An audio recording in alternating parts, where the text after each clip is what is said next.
بسم اللہ الرحمن الرحیم۔ السلام علیکم۔ مزمل وائس آفیشیل میں خوش آمدید۔ میرا نام عصمت بلال ہے۔ آج میں لاہور کے ایک پسماندہ علاقے گجر پورہ کے قریب چاول چنے کی ریڑھی لگاتا ہوں۔ کبھی میرا شمار شہر کے بڑے انڈسٹریز میں ہوتا تھا۔ واقعہ کچھ یوں ہوا کہ میں نے اپنے بھائی کے ساتھ مل کر کاروبار کیا۔ میرا بھائی امریکہ سے بزنس ایڈمنسٹریشن میں ڈگری کر کے آیا تھا اور یہاں آ کر اس نے اپنا کاروبار شروع کیا۔ پھر اس نے گتے کی چھوٹی سی فیکٹری لگا لی۔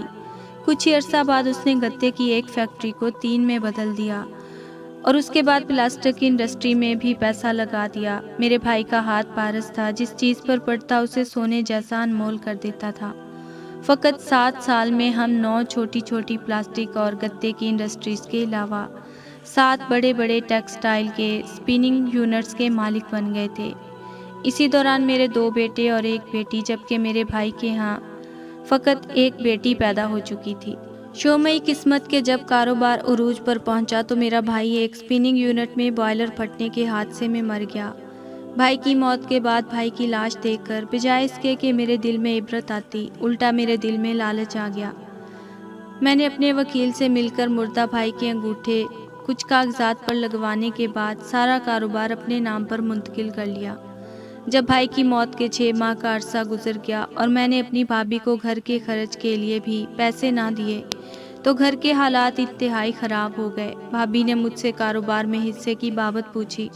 میں نے صاف صاف کہہ دیا سارا کاروبار میرا تھا۔ میرا بھائی بطور ملازم میرے پاس کام کرتا تھا، ساتھ ہی وکیل کی مدد سے تیار کردہ کاغذات دکھا دیے، مگر میری بھابھی نے میری بات ماننے سے انکار کر دیا اور کورٹ چلی گئی۔ میں نے کورٹ میں نہ صرف یہ ثابت کر دیا کہ سارا کاروبار میرا ہے، بلکہ بھائی کا وہ گھر جس میں اب میری بھابھی اپنی بیٹی سمیت رہائش پذیر تھی، وہ بھی اپنے نام پر ثابت کر دیا، اور کیس کا فیصلہ آتے ہی بھابھی کو معصوم بچی سمیت گھر سے نکال باہر کیا۔ میری سادہ لو بھابھی اپنے پاس محفوظ رقم بھی کورٹ کچہری میں خرچ کر چکی تھی۔ بالکل خالی ہاتھ اپنی بیٹی کو مضبوطی سے پکڑے مجھے بد دعائیں دیتے گھر سے نکل گئی۔ کچھ عرصہ اپنے بھائیوں کی دہلیز پر رہی، مگر پھر بھائیوں نے بھی نگاہیں بدل لیں تو کرائے کے مکان میں منتقل ہو گئی۔ لوگوں کے گھروں میں کام کر کے پیٹ پالنے لگی، یہاں تک کہ جس کوٹھی میں میری بھابھی کام کرتی تھی اسی کوٹھی کے مالک نے میری بھتیجی کو زبردستی اپنی حوث و زیادتی کا نشانہ بنا دیا۔ میری بھتیجی خودکشی کر گئی، جبکہ میری بھابھی انصاف کی بھیک مانگتے مانگتے مر گئی۔ دوسری طرف میں نے اپنا سارا کاروبار دونوں بیٹوں کے نام پر منتقل کر دیا اور بیٹی کو پرایا دھن سمجھتے ہوئے اس کے حق سے محروم کر کے مناسب سی فیملی میں رخصت کر دیا۔ میرے بیٹوں نے اپنی پسند کی شادیاں کر لیں تو میری جدید دور کی بہوؤں کو میرا وجود ناگوار گزرنے لگا۔ مجھے جان بوجھ کر صفائی کے نام پر سخت گرمیوں کی تپتی دوپہروں میں گھنٹوں گھر سے باہر کھڑا رکھا جاتا۔ میں بیٹوں سے شکوہ کرتا تو بیٹے الٹا مجھے ہی جھڑک دیتے۔ دوسری طرف میرے دونوں بیٹوں نے اپنا آدھا آدھا کاروبار اپنی لاڈلی بیویوں کے نام پر منتقل کر دیا۔ جو ہی بیویاں کاروبار میں حصے دار بن گئی تو ان کے اختیارات اور بھی بڑھ گئے۔